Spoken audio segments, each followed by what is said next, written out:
Boa noite a todos e a todas, frequentadores e frequentadoras do Centro Espírita Harmonia.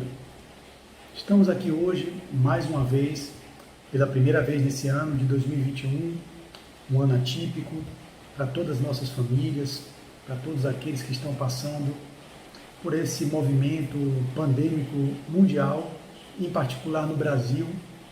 Vivenciamos um momento muito delicado e assim o Centro Espírita Harmonia resolveu retomar as atividades online, virtuais, evitando assim que descumpríssemos as recomendações sanitárias e, ao mesmo tempo, pelas aberturas e fechamentos constantes que o governo tem recomendado, mantivemos, portanto, as nossas exposições, por enquanto, pela via virtual.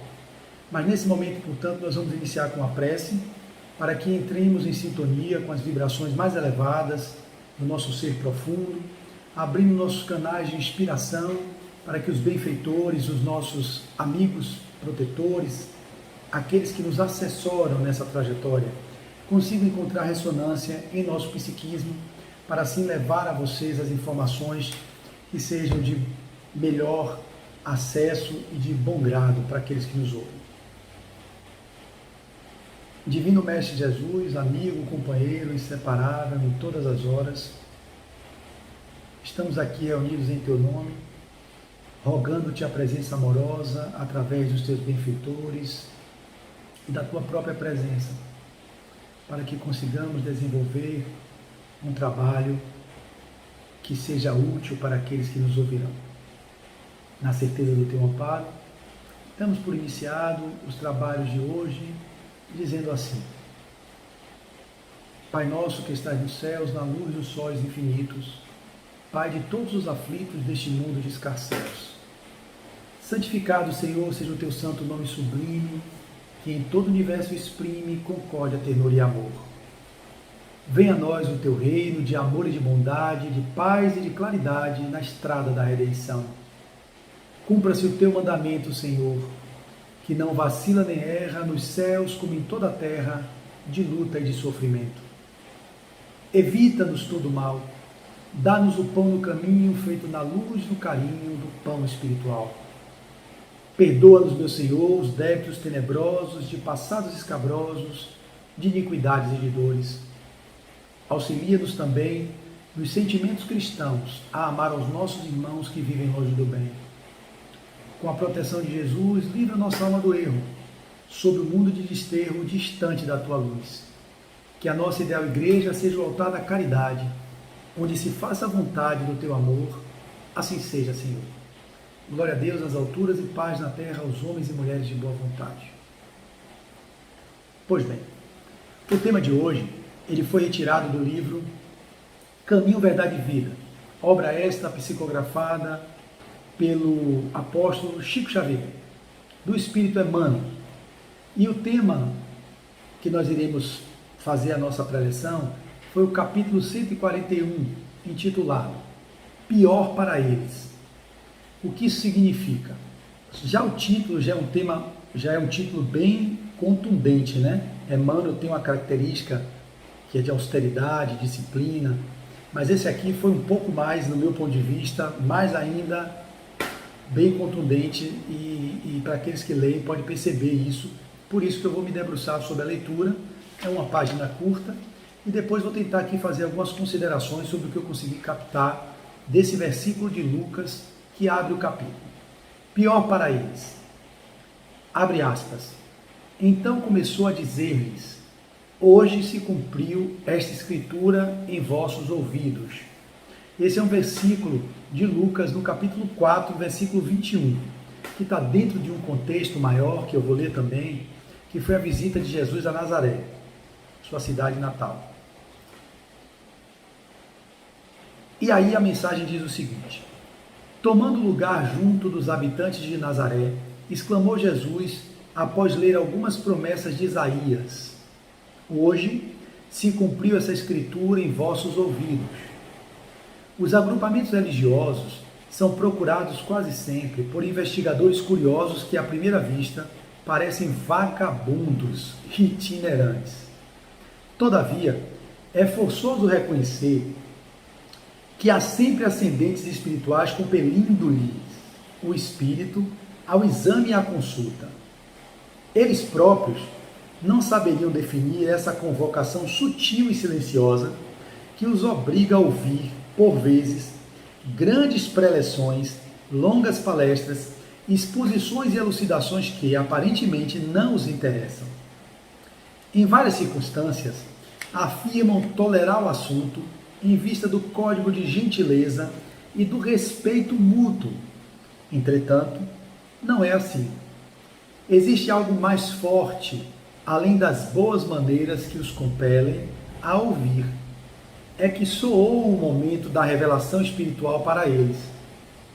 Muitos continuam indiferentes, irônicos, recalcitrantes, mas a responsabilidade do conhecimento já lhes pesa nos ombros e, se pudessem sentir a verdade com mais clareza, albergariam a carinhosa admoestação ou advertência do Mestre no íntimo da alma. Abre aspas. Hoje se cumpre esta escritura em vossos ouvidos. Fecha aspas. A misericórdia foi dispensada. Deu Jesus alguma coisa de sua bondade infinita. Cumpriu-se a divina palavra. Se os interessados não se beneficiarem com ela, pior para eles. Então veja como Emmanuel foi bem contundente em trazer aqui que caso nós outros não ouçamos o chamado, quando assim frequentamos e participamos dos agrupamentos religiosos e de todos aqueles momentos das preleções doutrinárias, naquelas grandes preleções, longas palestras, como essa que eu vou fazer para vocês, não vai ser uma longa palestra, eu acho que não, 40 minutos, 45, mas ela, portanto, é uma forma de trazer o Evangelho do Cristo, a Boa Nova, pela roupagem que o Espiritismo nos traz, tirando o véu sob a forma alegórica, e com a contribuição desses benfeitores, como Emmanuel, que já vivenciou próximo ao Cristo no seu relato histórico do livro há 2000 anos, que teve o prazer de conviver na proximidade do Messias, de Jesus. E vindo depois, como Nestório, no livro 50 anos depois, vivendo a escravidão como escravo romano, também ali aprimorando o seu espírito imortal. No personagem Nestório, quando o primeiro foi há 2000 anos, Públio Lentulus, o senador romano. Depois ele aparece também em outras obras dos romances de Emmanuel, como Padre Damiano, se eu não estou enganado. Depois ele vem como Padre Manuel da Nóbrega, junto com o Padre Anchieta, na colonização aqui do Brasil. E ele foi o mentor de Chico Xavier durante toda a sua estadia, a estadia que Chico teve no corpo, quando no ano 2000 ele reencarna no Brasil, segundo Chico Xavier, e desencarna Chico Xavier em 2002. Então Emmanuel, portanto, dizem que está no estado de São Paulo, esse ano completando 21 anos. Logo, logo esperamos vê-lo no movimento espírita, talvez.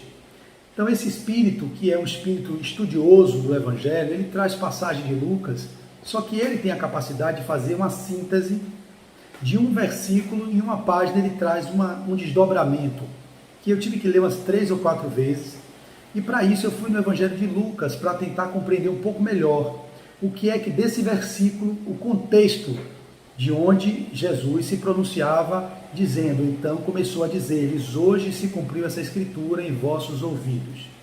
Vamos lá. Então, no Novo Testamento, que eu uso o de Haroldo Dutra, publicado pela Federação Espírita Brasileira, lá no Evangelho de Lucas, nós vamos ter a visita a Nazaré. Essa passagem vocês vão encontrar também em Mateus e em Marcos, mas aqui no livro Caminho, Verdade e Vida foi citado do Evangelho do evangelista Lucas. Vamos lá. Capítulo 4, versículo 16, e assim começa o apóstolo Lucas dizendo: dirigiu-se a Nazaré, onde fora criado, e entrou na sinagoga num dia de sábado, segundo o seu costume, e levantou-se para ler. Então ele foi à sinagoga num dia de sábado, junto com os doutores da lei, e levantou-se para ler as escrituras do Velho Testamento. Portanto, os judeus eram seguidores de Moisés, das leis de Moisés. Então, ele pega e abre o Velho Testamento, para a gente o Velho, na época para eles não era velho, era o Evangelho, ou melhor, era o testamento do momento, depois se veio o Novo Testamento, que é esse, né, que é o que os evangelistas, os evangelhos canônicos de Marcos, João, Lucas e Mateus, considerados pela igreja como aqueles que seriam os canônicos, né, o que seriam validados, os que seriam oficializados pela igreja. E nós temos a terceira revelação, que é o Consolador prometido, que Jesus dizia que viria, que para nós é o Espiritismo. Então, na época, os judeus, eles na sinagoga discutiam ali as escrituras sagradas, que eram, na verdade, o testamento da época. E ali, Jesus abriu e foi quando foi dado a ele o livro do profeta Isaías. Ao abrir o livro, encontrou o lugar onde estava escrito, o Espírito, escrito lá em Isaías, o Espírito do Senhor está sobre mim.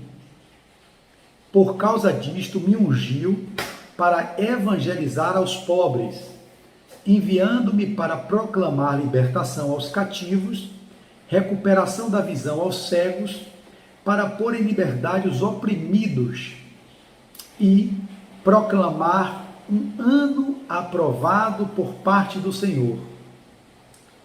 Depois de enrolar o livro, né, o papiro, depois de enrolar aquele livro, que na época eram papiros, depois de enrolar o livro e devolvê-lo ao servidor, sentou-se.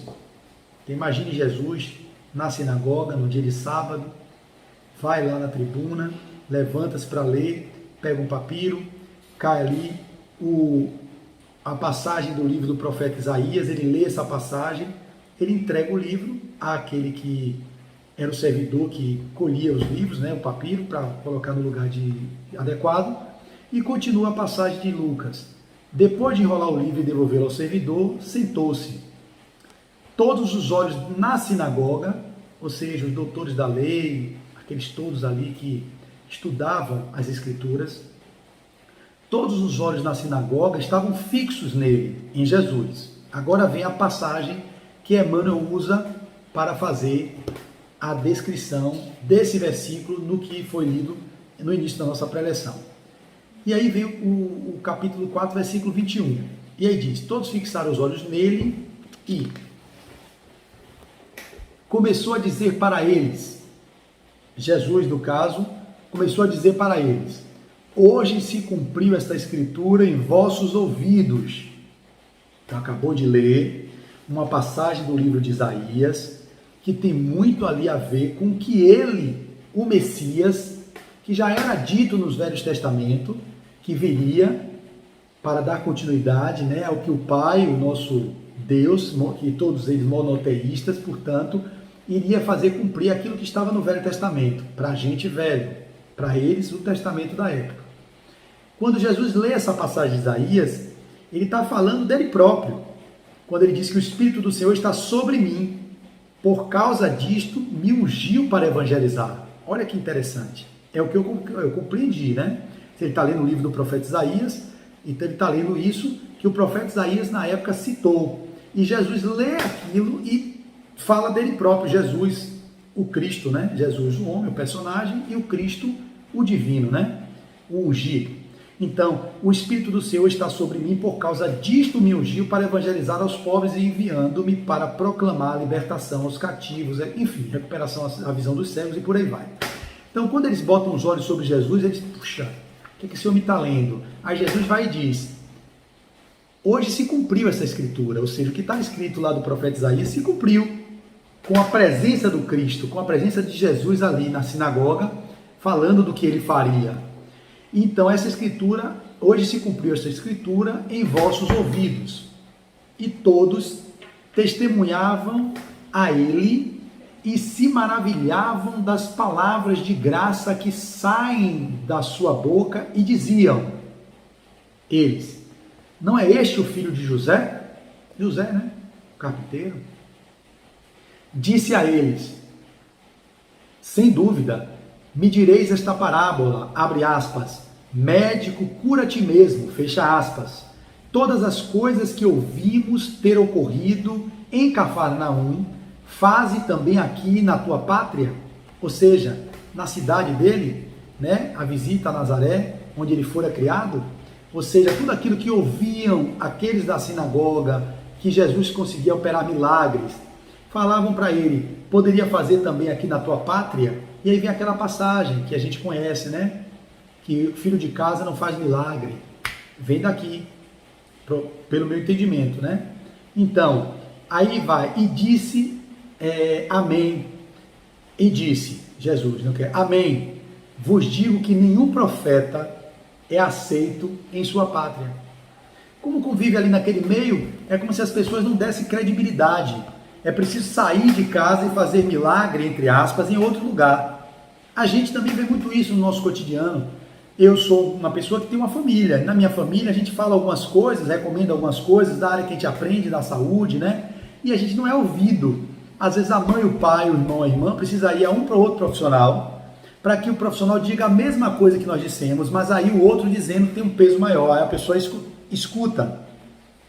Então não tem credibilidade, não tem fé naquilo que nós dizemos. Então a gente fica meio cansado, né, de ficar tendo que assumir esse papel. Daí a gente também, como na área das terapias de um modo geral, não recomenda se cuidar dos familiares, independente, né, da área que for de atuação. Mas então, porque existe essa relação, né, de proximidade e às vezes de incredulidade no que o outro é capaz de realizar. É assim que eu compreendi. Então a passagem continua, eu vou finalizar e a gente volta ali para o contexto. Então, em verdade, vos digo, não, aí vai, e disse amém. Vos digo que nenhum profeta é aceito em sua pátria. Aí continua, em verdade vos digo, havia muitas viúvas em Israel nos dias de Elias, o profeta Elias, né, do Velho Testamento, que volta como João Batista, que mergulha Jesus nas águas do Rio Jordão. Não batiza, porque não existia batizar, mergulhou Jesus. E ali se cumpre o que seria dito lá nas Escrituras. E Jesus começa a assumir sua tarefa. Nos 3 anos seguintes, ele começa a fazer tudo aquilo que nós já conhecemos. Então, em Israel, em verdade digo que nem... Não, em verdade vos digo. Havia muitas viúvas em Israel nos dias de Elias, quando o céu foi fechado por 3 anos e 6 meses, de sorte que houve grande fome sobre toda a terra. E a nenhuma delas foi enviado Elias, senão para uma mulher viúva. Então, mostrando que no Velho Testamento também, Elias não foi enviado para nenhuma delas, senão para uma mulher viúva, Serepta da Sidônia, era a mulher viúva.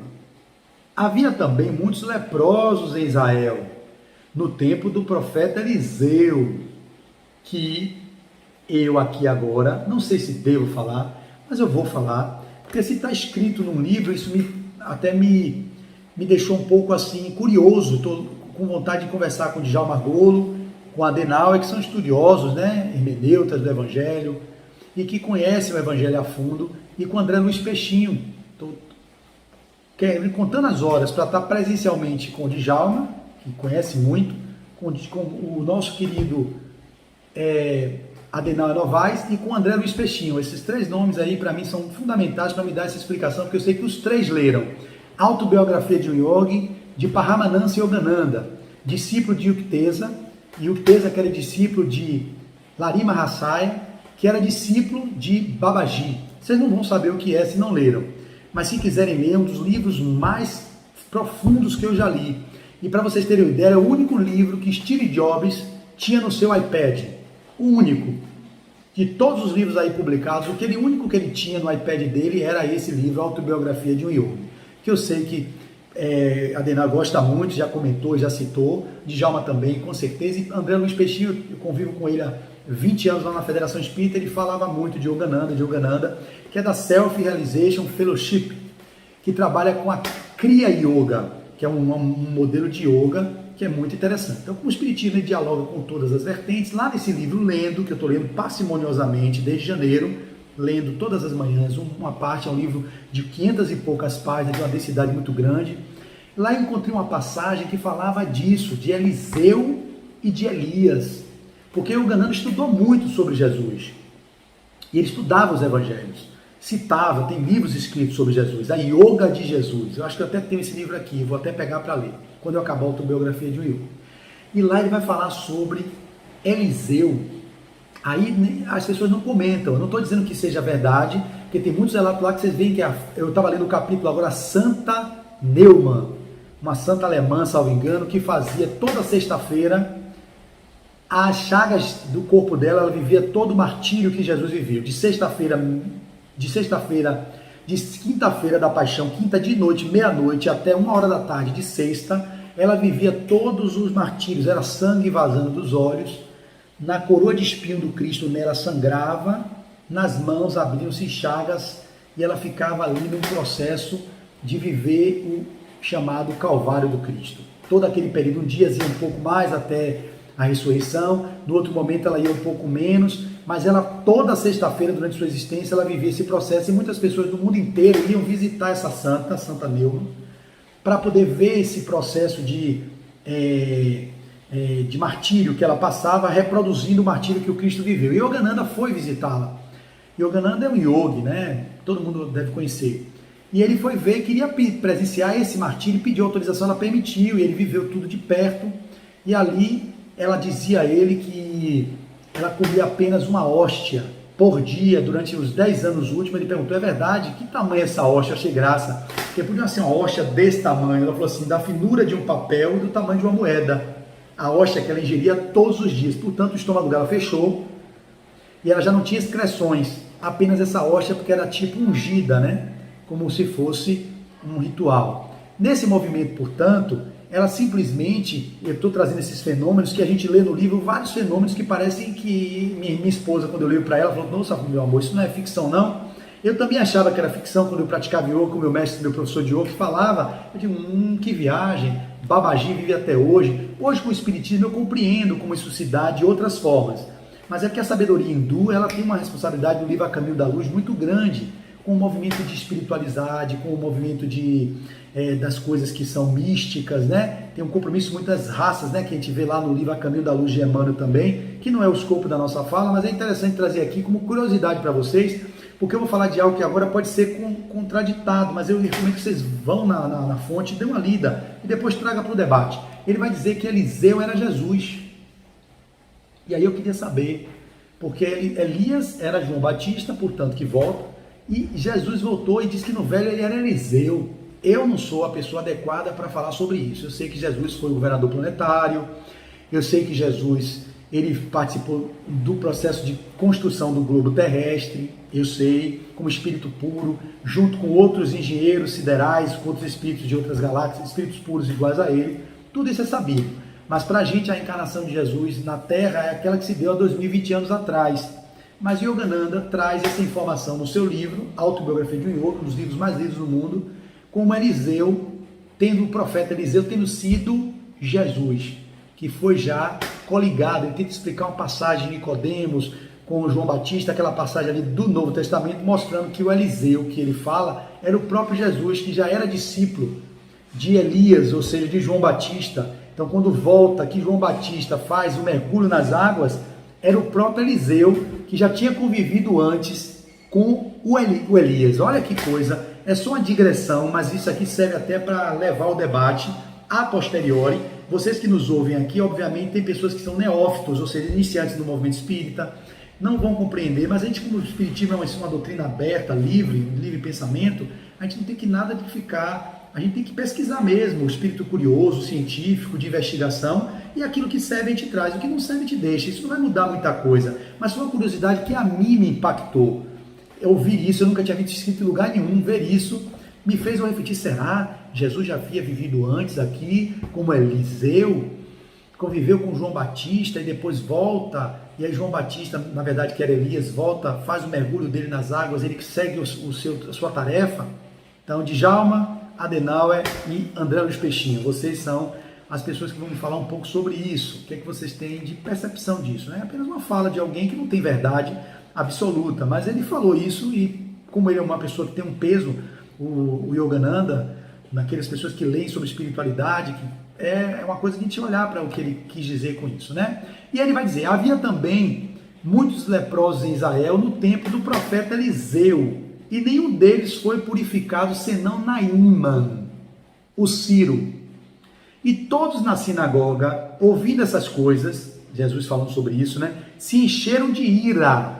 Ou seja, Jesus falando das escrituras do testamento deles, que eles tinham conhecimento, mostrando que os outros também, Elias, Eliseu e os que haviam passado antes também não tinham feito muitas coisas na sua própria casa, não.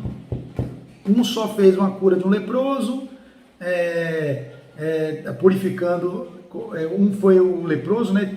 Não. Isso foi o leproso em Israel, no tempo do profeta Eliseu, e só um que foi purificado, senão Naíman, o Ciro. E aí todos na sinagoga, ouvindo essas coisas, se encheram de ira, ficaram irados, né? Os fariseus, os doutores da lei, ali no Sinédrio. Após se levantarem, o expulsaram para fora da cidade e o conduziram até o cume do monte, sobre o qual estava edificada a cidade deles, a fim de precipitá-lo. Precipitá-lo é jogá-lo, né? Precipitá-lo é precipitar de cima para baixo, lançar abaixo. Então, a fim de precipitá-lo, e termina, ele, porém, passando pelo meio deles, partia. Então, vazou, é o que eu entendi. Ele, porém, passando pelo meio deles, partia. E aqui termina essa passagem de Lucas. No Evangelho de João, vale a pena ler o final, porque aí me dá uma clareza maior. No mesmo de João, que é no capítulo 6, versículo 1, visita Nazaré, eu não vou ler todo, eu vou ler o final. E não podia realizar ali nenhum prodígio. Dizia-lhe Jesus, aqui, não há profeta sem honra, a não ser em sua pátria, entre os seus parentes e na sua casa. E não podia realizar ali nenhum prodígio, a não ser uns poucos enfermos que curou, impondo-lhes as mãos. E admirava-se por causa da falta de fé deles. Ou seja, aqui já em Marcos, falava Jesus que era por causa da falta de fé deles lá em Nazaré, que ele não podia operar muitas coisas. E percorria as aldeias ao redor ensinando, ia para as outras aldeias, porque Nazaré era uma comunidade, na verdade, era um povoado, né? Ele percorria as outras aldeias ao redor ensinando, mas na sua cidade ele não pôde fazer muita coisa, por causa da falta, segundo Marcos, a falta de fé deles no próprio Messias. E aí vem o outro evangelista, e eu termino, que é o evangelista, e vou voltar para lá, que é o evangelista Mateus, que no final também, na visita a Nazaré, está em Mateus 13, de 53 a 58, vai falar: e se escandalizavam, no versículo 57, o final logo, e se escandalizavam por causa dele. Jesus, porém, lhes disse: não há profeta sem honra, a não ser em sua pátria e na sua casa. E não realizou ali muitos prodígios por causa da falta de fé deles. Então, nesses dois, em Mateus e em Marcos, fala da falta de fé deles. Mas já no de Lucas, eu não encontrei aqui falando da falta de fé deles, por isso que eu quis ler os outros dois. Após se levantar, expulsaram para fora da cidade, e médico, ouviram ter ocorrido, Cafarnaum faz aqui em tua pátria, disse amém, vos digo que nenhum profeta é aceito em sua pátria, em verdade vos digo, havia muitas viúvas. Aí ele vai falar que havia muitas viúvas em Israel, falou que havia o leproso, não sei o que, mas não disse por causa da falta de fé. Lá em Lucas, o pessoal queria precipitá-lo, ele saiu e aí de fininho Jesus escorregou e aí vazou, porque como ele era transgressor, né? Jesus, o homem, né? A gente está estudando agora no ciclo 8, e a gente vai vir falar sobre Jesus divino e o Jesus, o homem. É uma passagem aí. Foi lá, peitou as pessoas na sinagoga, no sinédrio, leu a passagem do texto do profeta Isaías, não é isso? E ao mesmo tempo, no final, deixa ainda uma fala para poder, com os hipócritas, né, que ele fazia isso, mostrando a hipocrisia daqueles, os sepulcros caiados, brancos por fora e podres por dentro, onde ele podia desconstruir, porque ele pegava, ele perscrutava a alma de todo mundo, tinha essa capacidade, né, de ir no âmago do ser, ali no ser profundo que estava guardado.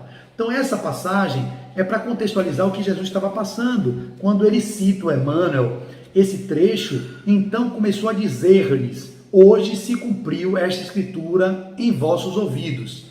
E aí o desdobramento que se dá é que nem todos conseguirão ter ouvidos de ouvir, olhos para ver. É como eu consigo interpretar. Então, naquele momento em que Jesus falava ali no Sinédrio, na sinagoga, ele trazia uma passagem das Escrituras que era conhecido dos doutores da lei e que, no entanto, desconsideraram que precisou que Jesus chamasse a atenção e mostrando que os profetas que antecederam também, como Isaías e como como Eliseu e como Elias, também não logravam êxito nas suas cidades de origem, em Israel. Fez muito pouca coisa, poucas pessoas se beneficiaram com o que eles tinham para oferecer.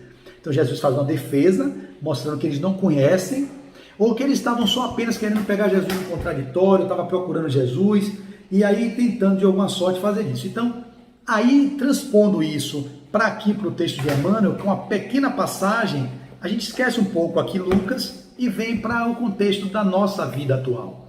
Na nossa vida atual, ele vai falar que os agrupamentos religiosos são procurados quase sempre por investigadores curiosos, que à primeira vista parecem vagabundos itinerantes. Eu gostei da palavra vagabundo, saindo assim, né, de Emmanuel, escrito vagabundo. Quem está acostumado a ouvir vagabundo é um vagabundo. Olha que vagabundo, não quer nada, só quer saber de vagabundagem. Tanto aqueles que ficam na vagabundagem mesmo, os vagabundos tidos como aquelas pessoas de rua, né, que ficam vagabundos, que não tem emprego, não tem oportunidade, ou se tiveram não conseguiram aproveitar, em suma. Mas a palavra vagabundo eu nunca tinha escutado desses espíritos, como Emmanuel, Joana de Anjos. A primeira vez que eu vi, eu achei assim impactante, já começou pior para eles, como diz assim, ó, pior para eles. E na leitura, quando ele pega e diz, à primeira vista parecem vagabundos itinerantes, ou seja, aqueles vagabundos que só querem passar nos templos, vai ali no candomblé, vai no espiritismo, vai no catolicismo, vai na umbanda, vai no islamismo, vai no budismo, fica passando como vagabundos itinerantes, olhando aquelas coisinhas, ou até mesmo no próprio lugar. Vamos falar do centro espírita, vai no centro espírita no centro, vai no outro, depois não se dá bem aqui, vai para o outro, fica peregrinando em várias casas, como vagabundos itinerantes. Todavia, é forçoso, aqui que vem o ponto, é forçoso reconhecer que há sempre ascendentes espirituais compelindo-lhes o espírito ao exame e à consulta. Eles próprios não saberiam definir essa convocação sutil. Então, há uma convocação sutil e silenciosa, que aí nas leituras da psicologia profunda, transpessoal, que a gente vai olhando o que é o espírito imortal, o Deus interno, o Buda interno. Eu fiz uma leitura que hoje tem me ajudado muito a olhar, que eu tenho aprendido na URI, né, na Universidade Livre do Espírito, eu sou o ciclo 8, esse olhar do que o Deus que fala pra gente, né, que a gente vai olhar no nosso mundo íntimo, que é o Deus que está em mim, que vai dizer, olha, você está indo para o caminho aí que é um tanto quanto fora daquilo que é a sua proposta, é o eixo ego-self, né? A discussão do ego, o personagem que vive na consciência do estado de pequena nós no oceano, ou a ponta do iceberg, que pensa que conhece, mas que não conhece quase nada, e lidando com esse inconsciente profundo, e lá com o arquétipo, que é o self, né? Que é o arquétipo gerenciador da psique, que deveria ser ele o gerenciador da psique, e que a gente não deixa gerenciar, e se deixa ser levado pelo eu, o eu menor, ao invés do eu maior, do superconsciente, na linguagem que vocês queiram. Então a gente para e percebe que aqui, quando a gente está itinerantemente olhando essas casas ou frequentando os agrupamentos religiosos, eles na verdade são procurados com investigação curiosa, mas no fundo, é o que eu entendi, existe um chamado da alma, do ser profundo, para aquele novo caminho a ser seguido, a ser trilhado.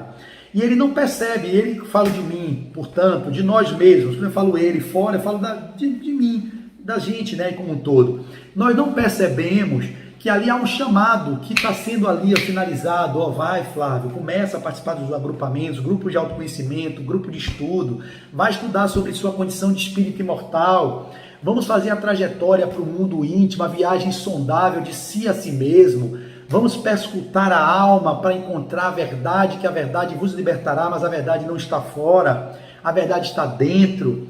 Então Emmanuel vai dizer, continua dizendo, que então essa convocação, na verdade, é sutil e silenciosa, que os obriga a ouvir, por vezes, grandes preleções, como essa que eu estou fazendo, 34 minutos até aqui, longas palestras, exposições e elucidações que aparentemente não nos interessam. A gente pode ter um exemplo do que vai acontecer com essa exposição minha hoje, que eu estou gravando, obviamente vai ser disponibilizada para vocês, e aqueles que ouvirão na TV Harmonia ou nas outras redes sociais que vão ser compartilhados, quem quiser compartilhar, vão dizer, puxa vida, isso caiu em minha mão, eu vou dar uma olhada aqui, aí se interessa um pouquinho, aí o palestrante ou o expositor não muito agradável, o cara fala muito, fala rápido, não entende, ele é chato, faz alguma barreira para negar aquilo. Tudo bem, ele sai daquele, vai para o outro, mas existe um chamado sutil que é imperceptível para a mente concreta, ou mesmo a negação do ego de não aceitar o chamado que o self está levando. Como a gente percebe nas várias doenças de um modo geral, né? Que às vezes é um clamor que o self vem fazendo há tempo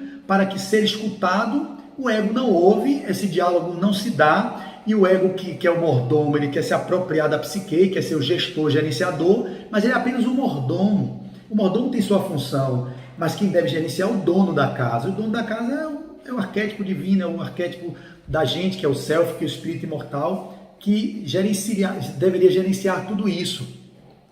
Então, quando a gente não é escutado, o corpo, ou o self, vai criar mecanismos que vão fazer com que doenças autoimunes, processos dolorosos apareçam, para que ali naquele momento de dor, de sofrimento, haja um recuo do ego, para que deixe se evidenciar aqueles valores, as habilidades, as virtudes que o self tem para mostrar como deveria ser o gestor das ações, das atitudes no personagem que nos encontramos hoje. Então, é assim que eu percebo. Então, as grandes preleções, longas palestras e longas exposições e elucidações que aparentemente não nos interessam, aparentemente não interessam, mas que no fundo, há um interesse que está latente, há um chamado para aquele caminho que nós outros não atentamos e ficamos como vagabundos itinerantes quando somos vagabundos, pulando de galho em galho, de casa em casa, ou não nos adequando a nada, ouvindo a menos uma palestra ali e deixando aquilo de lado. Como eu posso exemplificar? Eu comecei minha trajetória no movimento espírita na Casa de Oração Bezerra de Menezes, lá em Brotas, uma casa querida que muito estima eu tenho. E eu lembro que alguns colegas meus, quando comecei a frequentar o espiritismo em 1996, eu digo, nossa, vamos subir para as doutrinárias. Eu tomava passe e os colegas não subiam. Eu digo, não, eu vou ficar só por aqui mesmo. Aí eu não entendia, alguns outros também diziam, não, eu fico só no meu passe.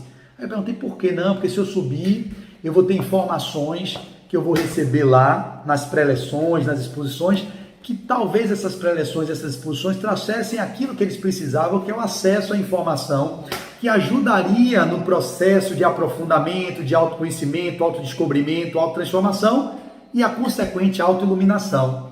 Então havia um recuo inconsciente, ou melhor, onde o chamado do self para a casa espírita, especificamente ali naquela que eu frequentava, podia ser para o passe como uma porta de abertura para que ele pudesse aprofundar. Só que pior para eles, que ficavam só na periferia do passe, que é um trabalho legal, mas é aquilo que ainda fica no lugar da passividade, de receber a imposição de mãos, a fluidoterapia daquele médio passista, e a gente vai e resolve nossa questão de ansiedade, a nossa dor, o nosso câncer, a nossa doença do corpo físico, e fica ali, e vaza. O salão doutrinário, isso aqui que nós estamos fazendo aqui de forma virtual, que seria aí no Salão Chico Xavier, que eu tive o prazer de ir lá no ano passado 2 ou 3 vezes, e essa nossa exposição seria presencial, mas infelizmente não pôde, pelas circunstâncias que nós estamos passando, com a pandemia, com tudo isso que vocês já sabem. Lá, portanto, quando vocês estão no salão doutrinário, vocês estão recebendo uma verdadeira bênção de informações daqueles expositores, que nem sempre são os mais expansivos, que são às vezes expositores que não vão agradar a todos, mas eles estão fazendo um trabalho do que ele consegue alcançar, independente do que eles estão dizendo, como eu agora estou dizendo, que tem um nível menor do que o outro, maior do que o outro. Não é a qualificação do que é melhor ou pior, é aquilo que vocês recebem além do que está sendo visto.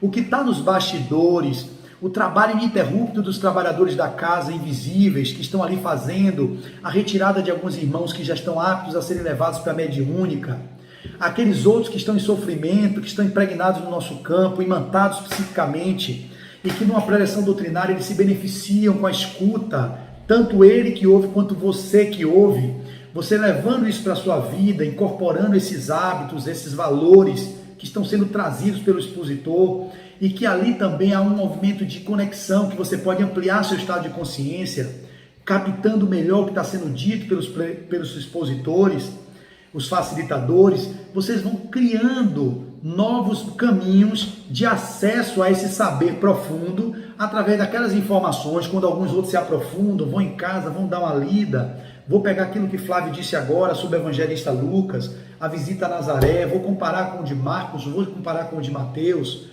E aí vocês vão fazendo um estudo e vão se aprimorando e vão acessando a verdade e o saber que está em vocês, que não vem de fora. A gente de fora só usa para poder despertar, impulsionar, motivar, emular, incentivar. E a gente vai inspirando também, né? as pessoas, como é que pode ser inspirado por pessoas encarnadas, tem os desencarnados que nos inspiram. Vá, Flávio. Ou a intuição, que é outra definição interessante que eu entendo com a explicação que eu ouvi, que é o que vem da alma. A intuição é aquilo que você emerge do seu inconsciente profundo, do seu saber interno. Intui você. Vá, cara, comece a frequentar uma casa, fidelize-se a isso. É o self pedindo, bora. E aí o ego, não, eu quero ficar em casa vendo uma série. Eu prefiro ficar em casa fazendo minhas atividades do lar, que não tem nada de contra isso, não é bom também. Eu estou em minha casa aqui, eu adoro ficar em minha casa com minha esposa, fazendo as atividades da minha casa. Mas a gente precisa se mobilizar, a gente não está aqui a passeio no planeta. Isso aqui é um hospital escola, é um presídio, como está no Evangelho segundo o Espiritismo, né? Um presídio tem delinquentes e tem na escola educandos. Nós somos aqui educandos, e o planeta Terra é um educandário, é um lugar de aprendizado, e onde nós, como delinquentes, claro, porque está lá no Evangelho segundo o Espiritismo, né? Que o mundo de provas e expiações aqui é um hospital, um sítio malsão, um presídio. Então, em presídio você encontra delinquente, no hospital você encontra doente. Então, a maioria de nós somos doentes e somos delinquentes, sim, ok para isso. Só que estamos aqui para aprender, para transformar o ser que somos num ser melhor para mim mesmo e para a sociedade. Ser uma contribuição para o reino de nós, o reino de Deus. Então, aí continuo para ir finalizando. É o que eu consigo compreender assim que eu estou fazendo a minha leitura e falando das passagens, tentando trazer clareza aqui para vocês. Em várias circunstâncias, afirmam tolerar o assunto em vista do código de gentileza, ou seja, o verniz social. Eu estou aqui tolerando, eu estou aqui na ULE, vou ver uma doutrinária porque me mandaram, ou vou lá para uma palestra, ver essa palestra porque me recomendaram, meu terapeuta, ou então alguém, vá lá no centro espírita que vai lhe ajudar, e a pessoa vai despretensiosamente, achando que ali só está indo mesmo por uma questão de mero código de gentileza, ou apenas se mantém ali polido pelo verniz social, a persona da pessoa que se relaciona bem. Isso pode acontecer na igreja católica, na igreja protestante, aquilo que muito habitualmente nós éramos quando católicos fomos, íamos para a igreja só para cumprir o ritual de se ajoelhar, levantar, receber a hóstia, e viravam automatismo, viravam autômatos, não incorporavam os valores que o catolicismo tem muito valor. Se estudássemos, e muitos estudiosos do catolicismo, como vários pensadores do catolicismo, dentre eles eu posso citar Teilhard de Chardin, nós tínhamos na época Pietro Baldi, que também era católico e trouxe contribuições, salvo engano. Então tem muitas coisas no catolicismo que são de grande relevância, estudiosos que se aprofundam, grandes santos católicos que trazem contribuições, Teresa d'Ávila e outros que passaram, São Francisco de Assis, enfim, são muitos ensinamentos que o catolicismo tem sim para nos trazer. Mas as pessoas, como lá e qualquer outra denominação, frequentam como meros autômatos. Domingo de manhã a missa, vai na missa, sai, toma hóstia, sai, começa a bater papo, não incorpora os valores da homilia, daquela pregação que o padre está ali trazendo, na mesma igreja protestante, o bispo, o pastor, com contribuições da interpretação que eles têm do Evangelho, das Escrituras, que tem valores muito agregados, e as pessoas não dão ouvido e vão ali como meros itinerantes, né? Que estão ali para poder cumprir um papel, dizer assim, olha, eu sou católico lá, então eu sou evangélico, mas não vivem em si os postulados que todos os três citados, espíritas, católicos e protestantes, são cristãos, e que se seguíssemos as Escrituras, o Novo Testamento, estaríamos vivendo uma vida muito melhor nesse mundo de provas e expiações. Então, para finalizar, ele continua Emmanuel dizendo, em várias circunstâncias afirmam tolerar o assunto em vista do código de gentileza e do respeito mútuo entre as pessoas ali no centro. Vou falar do centro mais agora. Entretanto, não é assim. Existe algo mais forte, além das boas maneiras que os compelem a ouvir. Algo mais profundo que faz com que eles ouçam o que está sendo dito. Quando vocês chegarem até o fim da minha exposição, que vai acabar daqui a pouco, alguma coisa compeliu vocês que conseguiram ir até o fim. Não é só meramente o verniz social. Aqui fica diferente porque você tem a liberdade de não ter que viver a persona, vocês estão no leito de estão na sua própria casa. Então vocês podem dar o clique aqui, passar, ver esse cara falando, vou para o próximo, vou ver agora aqui outra coisa, vou ver televisão. Isso é possível, mas eu digo no centro. Digamos que estivesse no salão doutrinário, lá na casa, no Centro Espírita Harmonia, no salão Chico Xavier. É mais difícil vocês chegarem assim e saírem, porque a gente sempre tem aquela necessidade de agradar, o verniz, a gente quer manter essa aparência de pessoa disciplinada, de que está comprometida com a causa, então é difícil levantar e sair.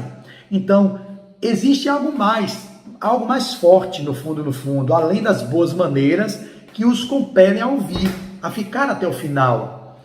É que soou o momento da revelação espiritual para eles. Então, todos nós que vivemos esse movimento, já está soando no íntimo o momento da revelação espiritual. Desperta, meu irmão. Chega de viver só nas frivolidades do mundo, vivendo uma vida utilitarista, hedonista, materialista, egoísta, individualista. Vamos despertar aquele ser que é a potência que você traz do altruísmo, do universalismo, do processo de inclusão das diferenças, das virtudes. E assim a gente já está sendo chamado há milênios, porque o Cristo nos deixou há 2020 anos sua boa nova. E nós aqui que estamos hoje, como trabalhadores da última hora, numa visão de que não somos os melhores, mas que já passamos por todos esses períodos, e hoje estamos tendo o privilégio de beber na fonte da doutrina espírita, que nos traz essa fé raciocinada, que é uma fé que nos faz consolidar no nosso íntimo a certeza da imortalidade da alma, da pluralidade dos mundos habitados, da comunicabilidade com o mundo espiritual, enfim, dos postulados e os princípios que a doutrina nos traz, que é o verdadeiro consolo, e uma doutrina de esperança, é uma doutrina de educação, não de punição. Muitos equivocadamente dizem que a gente professa dor, que professa o sofrimento. Não, a gente tem recursos que o Espiritismo nos oferece para enfrentar a dor e o sofrimento de um outro espaço de consciência, onde possamos transitar na dor e no sofrimento com a resiliência do verdadeiro cristão, com a indulgência conosco, com a tolerância com as nossas faltas, com a benevolência para conosco em primeiro lugar e para com os outros. Isso é que o Espiritismo nos traz, essa grande contribuição dessa doutrina expansiva e que nos traz esse consolo para as dores que vivemos. E no final, muitos continuam indiferentes, irônicos, recalcitrantes, espíritos calcetas, recalcitrantes e rebeldes, mas a responsabilidade do conhecimento já lhes pesa nos ombros e, se pudessem sentir a verdade com mais clareza, albergariam a carinhosa admoestação, ou seja, a carinhosa advertência do mestre no íntimo da alma. Abre aspas, hoje se cumpre esta escritura em vossos ouvidos. Fazendo aqui o paralelo com a escritura lá de Lucas, do evangelista Lucas, que abriu no versículo. Então Jesus trouxe todo o profeta Isaías, depois desdobrou, falando que ele, portanto, seria aquele que faria aquilo. Os outros vão querer peitar, foi como eu compreendi, não estudei a fundo, mostrando que como é que você é isso, e aqui vem visitar a sua cidade, aqui você não fez quase nada. Jesus cita Elias, cita Eliseu, que também não teve o mesmo êxito nas suas cidades, e portanto nem deixou de ser por isso os profetas, que eles, os doutores da lei, defendem, como Paulo de Tarso também, que era Saulo, né? Defendia que era um doutor da lei. Então ele conhecia as escrituras, e assim ele defendeu com unhas e dentes. Depois, quando encontrou com Cristo, defendeu o cristianismo, foi um apóstolo dos gentios que levou o cristianismo para todo o Oriente e Ocidente conhecido na época. Então, ali verdadeiramente estavam os hipócritas tentando alfinetar Jesus, e Jesus sabiamente, quando foi sendo lançado, que ia ser jogado, saiu, se esquivou e vazou, foi lá, alfinetou todo mundo, como transgressor que era, o Jesus humano, e ali futucava, mexia, e aí o pessoal vai pegar para mim agora, olha, vazei, saiu de fininho, se escorregou e saiu fora, sartou fora. Então, quando vocês percebem aqui que o mestre faz essa admoestação carinhosa, advertindo, dizendo, então começou a dizer, hoje se cumpriu essa escritura em vossos ouvidos, é porque vocês que estão tendo acesso a essa informação, a esse conhecimento, a essa revelação que o Espiritismo é, através das leituras, através das exposições, vocês estão sendo admoestados e advertidos carinhosamente, não é de forma coercitiva, obrigando a ter que seguir com a fé cega, porque nossa fé é raciocinada, porque está lá no frontispício, salvo engano, do Evangelho segundo o Espiritismo, se não me engano é nele, fé inabalável é aquela que consegue encarar frente a face a razão em qualquer época da humanidade. A fé do Espiritismo é fé raciocinada, não é uma fé cega, dogmática, que você Falou, tem que fazer, e você de olhos fechados tem que se jogar. Não é por aí. Então a gente tem a fé raciocinada, é uma advertência carinhosa que o Cristo nos traz como consolador, que é o Espiritismo. Como poderíamos aproveitar esse manancial de luz que a doutrina nos oferta? Então, não vive em si de forma aleatória quando vocês estão adentrando o templo. No caso, eu falo aqui da doutrina espírita, uma casa espírita, que é um templo sagrado, onde tem trabalhadores invisíveis fazendo sua tarefa. São os tarefeiros encarnados também, oferecendo a sua contribuição, voluntariado, como voluntários que são. Então, tenhamos olhar para isso. Então, mesmo que vocês continuem diferentes, irônicos, recalcitrantes, já há um chamado, há se vocês puderem sentir a verdade com mais clareza, eles iam acolher, albergar a carinhosa advertência do mestre no íntimo da alma. Se vocês baixassem as barreiras, se tornassem mais vulneráveis, menos resistentes, menos ego inflado, menos indo para o contraditório com tudo, aquelas pessoas que gostam de ficar criando polêmicas, baixe as barreiras, receba, veja o que funciona para vocês, veja que isso está lhe levando para sair desse grau de sofrimento que a gente enfrenta, trazer clareza, para você levar luz para dentro da sua alma, porque não adianta querer se iluminar buscando coisas externas, você tem que mergulhar no mundo interno, e esses recursos que nós temos é justamente recursos para facilitar esse mergulho para dentro, através da meditação, das visualizações, da contemplação da natureza, dos recursos que nós dispomos. E finalmente, ele finaliza dizendo, a misericórdia, Emmanuel finaliza, a misericórdia foi dispensada, deu Jesus alguma coisa de sua bondade infinita. Cumpriu-se a divina palavra. Se os interessados não se beneficiarem com ela, pior para eles. Olha que lindo.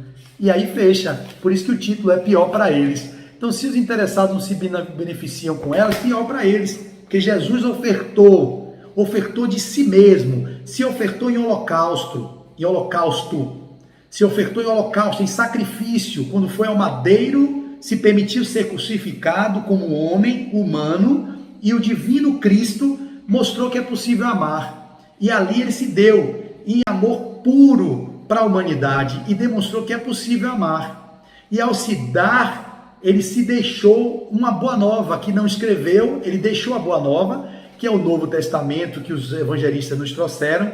E se a gente não quer seguir esse tratado, que é um tratado seguro para o nosso caminho, que é o nosso fanal, que é a bem-aventurança, que todos alcançaremos através da autodeterminação, da designação pessoal que vocês estão assumindo com o propósito de autoconhecer-se, o propósito de serem vocês e mudarem o mundo, começando pelo mundo interno e aí repercutir na mudança do mundo externo.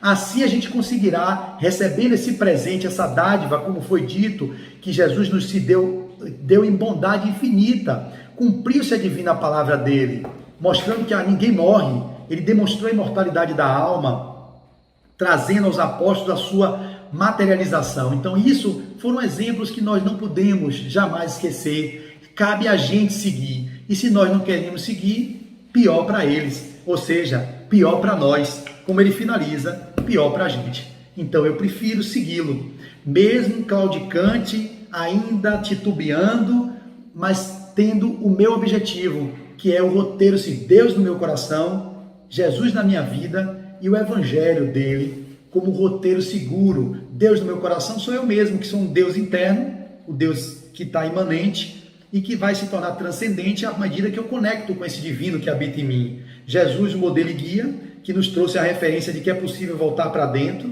e encontrar o divino que habita em nós para nos conectarmos com o uno, com a totalidade, que é a consciência suprema, que é o criador de tudo que é a causa primária. Então esse é o roteiro que eu consigo chegar hoje na interpretação desse livro e dessa mensagem. Então façamos o caminho para dentro, buscando o roteiro seguro que é o Evangelho, a Boa Nova, amando-nos uns aos outros como Ele nos amou, e a Deus acima de todas as coisas significa amar a Deus, amar a nós mesmos, porque eu acredito que o Deus está em mim, eu sinto Deus. Quando eu sinto Deus na presença da minha manifestação de vida. Eu sou manifestação da consciência suprema. Então eu sou filho dele. Se filho dele sou, eu também sou Deus. Então eu amo a Deus e amando a mim, eu vou amar ao meu próximo. e assim eu consigo fazer jus ao que o Cristo nos trouxe, não sendo um espírito calceta, recalcitrante, que fica se debatendo como vagabundo itinerante, na linguagem de Emmanuel, por aí, e buscando, portanto, não ser o pior para mim. Como eu quero o melhor para mim, espero que vocês que me ouvem também queiram o melhor para vocês. E assim eu me despeço, agradecendo a atenção de vocês e finalizo com a oração, dizendo assim: Deus nosso Pai, que sois todo poder e bondade, dai a força àqueles que passam pela provação, dai a luz àqueles que procuram a verdade, ponde no coração do homem a compaixão e a caridade. Deus, dai ao viajor a estrela guia, ao aflito a consolação, ao doente o repouso. Pai, dai ao culpado o arrependimento, ao espírito a verdade, à criança o guia, ao órfão pai. Senhor, deixai-nos beber nas fontes desta bondade fecunda e finita, e todas as lágrimas secarão, todas as dores se acalmarão. Um só coração, um só pensamento subirá até vós como um grito de reconhecimento e de amor. Como Moisés sobre a montanha, nós vos esperamos com os braços abertos, ó bondade, ó beleza, ó perfeição, e queremos de alguma sorte merecer a vossa misericórdia. Deus, dai-nos a força de atingirmos o progresso, a fim de subirmos até vós. Dai-nos a caridade pura, dai-nos a fé e a razão, dai-nos a simplicidade que fará das nossas almas o espelho onde se refletirá a vossa imagem. Deus seja louvado, que assim seja. Muito obrigado a todos e muita paz. Até a próxima.